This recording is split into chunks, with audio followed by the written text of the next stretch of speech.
السلام عليكم ورحمة الله. ازيكم يا احلى اخوات في الدنيا؟ ان شاء الله النهاردة هنعمل احلى طاجن. زي ما احنا شايفين كده طاجن بامية خطير جدا باللحمة، تحفة. عملته كده في الطاجن الفخار، طعمه لذيذ في منتهى اللذاذة، وخطواته بسيطة، وكمان بمنتهى السهولة هتعمليه. يلا نسمي بالرحمن نشوف هنعمله ازاي مع بعض. اول حاجة عندي حلة على النار، هنزل فيها بحوالي 3 أو 4 معالق من الزيت، ونسيبه يسخن جدا. وبعد كده هننزل بقطعة من الدهن. لو عندك اي دهن بيدي تست حلوة جدا، او ليا لو عندك ليا برضو بتبقى خطيرة جدا. بتسيبيها كده تطلع الطعم بتاعها كده في الزيت، وبعد كده بنشيلها عادي، مش بنسيبها في الاكل.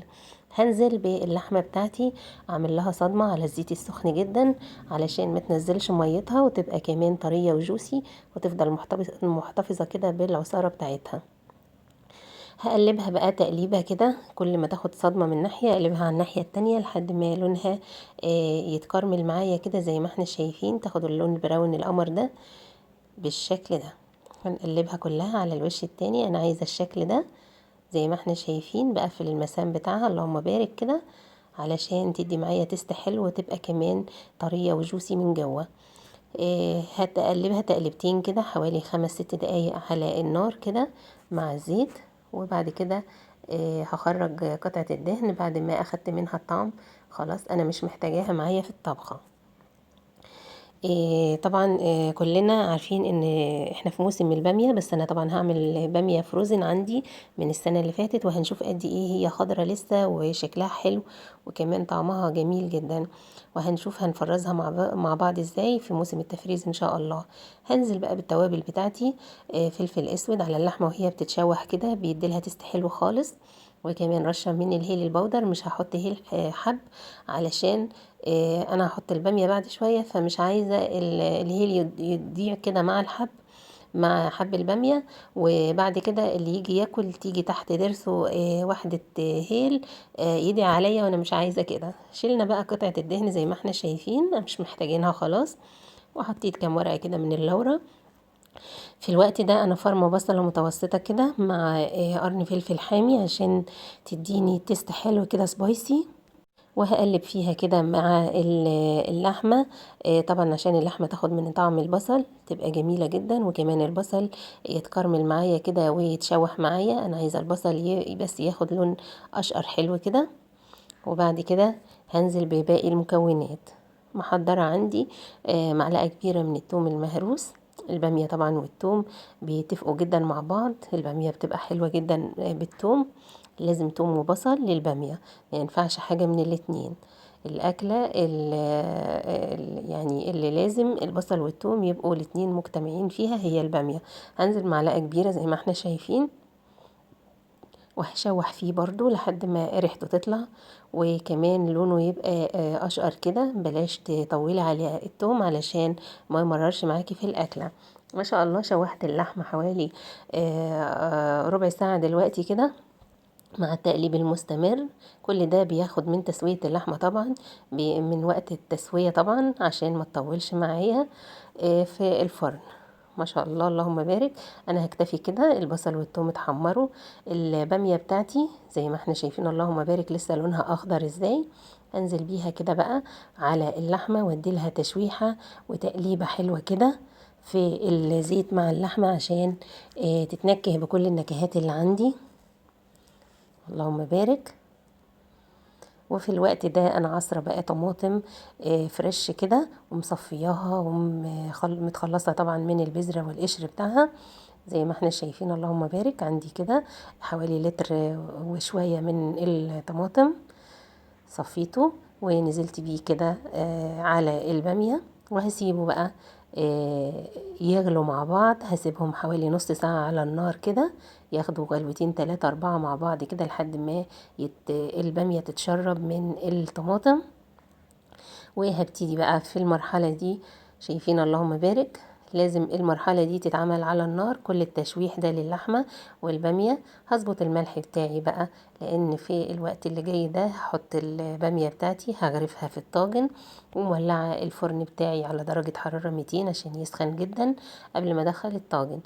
انا بحب احط الطاجن بتاعي كده في صينية علشان يحافظ لي على الفرن، وفي نفس الوقت ما يبقاش بشكل مباشر على الصاجة بتاعة الفرن، علشان احافظ برضو على الطاجن. هغرف بسم الله كده البامية بتاعتي كلها، وابتدي انزل بيها وبالصلصة في الطاجن، وهجيب الطاجن بتاعي بقى علشان اظبطه، واظبط الوش بتاعه كده قبل ما يدخل الفرن، عشان يخرج من الفرن شكله كويس زي ما دخلته. زي ما احنا شايفين اللهم بارك. طبعا كلنا ملاحظين ان انا ما حطيتش ولا نقطة مية، اعتمدت على الطماطم بس كده. وجبت ورقة بقى من الزبدة، بلتها كده عشان اقدر احكم بيها الطاجن، وكمان عشان تبقى الاكل مش متغطي بالفويل بشكل مباشر، علشان حرارة الفرن طبعا، والفويل ضر جدا. وغطيتها بورقة من الفويل، ولازم تحكميها كويس جدا علشان البخار ما يخرجش من الطاجن ويستوي معايا. دخلته بقى على الصاجة كده، وهديت النار على 180، وهسيبه ساعة ونص كمان. في الوقت ده بقى انا مقطعه بتنجان كده. الباميه لازم تعملي جنبها ايه مقبلات كده، هقلي جنبها بتنجان كده، قطعته بالطول شرايح طوليه، وابتديت انزل بيه على زيت سخن جدا. بس اديت له رشه واحده كده، معلقه واحده من الدقيق، بتخليه ما يشربش زيت، وتخلي لونه جلد قمر كده زي ما احنا شايفين. واخرجه بقى على مناديل المطبخ، علشان لو في اي بواقي زيت ولا حاجه يمتصها زي ما احنا شايفين.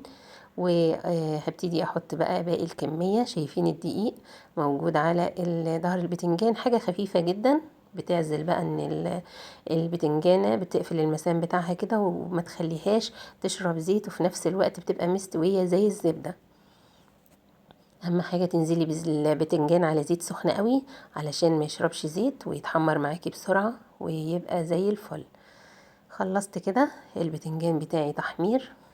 هنروح بقى نعمل له قطعم تتبيله علشان تاكلي بقى طبق باميه محترم كده باللحمه، مع جنبه شويه بتنجان لزاز، مع شويه جرجير، ويبقى غدا محترم.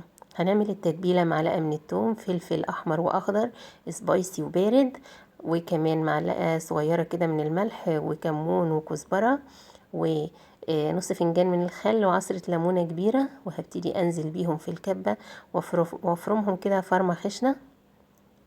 وبكده شايفين اللهم بارك الريحة وهمية. ننزل بقى بالمكونات كلها، وهديلها فنجان بس واحد كده من المية عشان اخفها شوية، ولازم اقلب كويس عشان الملح يدوب. وحاولي تخففي الملح علشان تقدر البتنجان ما يبقاش حادق، ويبقى ملحه لذيذ كده، وتقدري تاكلي منه قد ما انت عايزة. مش شارب ولا نقطة زيت اللهم بارك. لو تلاحظوا ورقة المناديل مش شاربة عليها زيت كتير. وتاخدي من التتبيلة بقى كده على وحدة البتنجان، وتخرجيها على طبق التقديم. اللهم بارك. ريحة التتبيلة وهمية، وطعمها لذيذ بقى، مليانة فلفل وأحمر وأخضر وفلفل سبايسي وتوم وخل وليمون، حاجة خطيرة. لو انتي مش جعانه هتاكلي طبق البتنجان ده لوحده اللهم بارك زي ما احنا شايفين كده. يعني تحسي ان هو وجبه لوحده، وممكن بيه كده تجرنشيه كده مع رشه من البقدونس، وتاكلي بس تغمسي منه بعيش، مش محتاج جنبه اي اكل. والله حاجه لذيذه جدا، وشكلها شاهي ويفتح النفس. خلاص انا عملت كمان، طلعت دلوقتي طاجن الباميه، كان فات عليه ساعه ونص جوه الفرن. نفتح بقى ونسمي بالرحمن. بسم الله ما شاء الله تبارك الرحمن. اللهم بارك لنا فيما رزقتنا، وقنا عذاب النار. حاجة تحفة جدا، ريحة خطيرة. اللهم بارك. زي ما احنا شايفين طالع لسه كده من الفرن، بيبقلل وبيبقبق كده زي ما احنا شايفين. لونه جميل شاهي جدا، لون البامية أخضر وتحفة. وكمان الصلصة اللي لونها خطير زي ما احنا شايفين. ما اعتمدتش خالص، ما حطيتش اي مية ولا شوربة ولا اي حاجة، معتمدة على تسويته في الطماطم بس اللي انا حطيتها. ما شاء الله اللهم بارك، حاجة خطيرة. طاجن البامية ده من الحاجات اللذيذة الشهية جدا، لازم تجربيه بالطريقة دي. اللهم بارك. البامية شايفة دايبة مستوية. ونشوف اللحمة بتاعتنا. بسم الله تبارك الرحمن. نحاول نخرج اي قطعة كده. نجيب بقى كده سكينة اللهم بارك. دايبة مش محتاجة السكينة ولا الشوكة، حاجة وهمية. شايفين معايا؟ خطيرة، دايبة زي الزبدة. لازم تجربوا طبق طاجن البامية الخطير ده، هيعجبكم جدا بالطريقة دي. ولو أول مرة تشوفوا قناتي، أنا مطبخ الهنا. يا رب دايما تشتركوا في القناة وتفعلوا الجرس للكل، و تعملوا شير كتير علشان الكل يستفيد. وإن شاء الله تنتظروني في كل جديد. وختاما، سبحانك اللهم وبحمدك، أشهد أن لا إله إلا أنت، أستغفرك وأتوب إليك. والسلام عليكم ورحمة الله وبركاته. دمتم في حفظ الله وأمنه.